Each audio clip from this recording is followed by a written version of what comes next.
સનાતન ધર્મમાં દરેક વસ્તુનું મહત્વ સમજાવવામાં આવ્યું છે. આ ધર્મમાં પ્રકૃતિની દરેક વસ્તુની પૂજા કરવામાં આવે છે. પદ્મ પુરાણ અનુસાર એવી ઘણી વસ્તુઓ છે જેને પગથી સ્પર્શ કરવાની મનાઈ છે. સનાતન ધર્મમાં પાપ અને પુણ્ય અંગે વિસ્તારથી જાણકારી આપવામાં આવે છે. ઘણી બધી એવી વસ્તુઓ અંગે જણાવવામાં આવ્યું છે જેને પગથી ટચ કરી શકાય નહીં. માન્યતા છે કે આવું કરવાથી પાપ લાગે છે. પદ્મ પુરાણમાં આ વાતોનો ઉલ્લેખ મળે છે.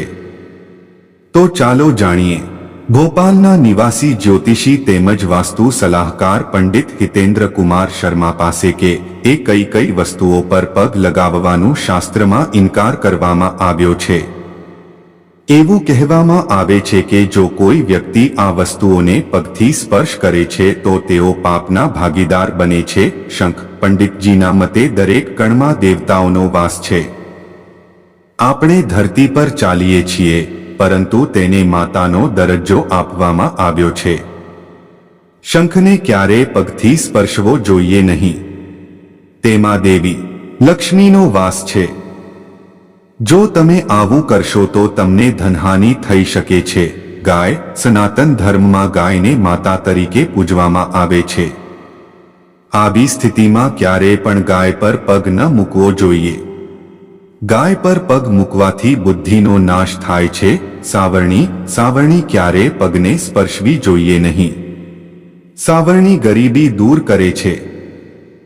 તેમાં દેવી લક્ષ્મીનો વાસ છે. પિત્તળના વાસણો સૂર્યનું પ્રતિનિધિત્વ કરે છે. તેથી આ વાસણો પર ક્યારેય પગ ન મૂકવો જોઈએ.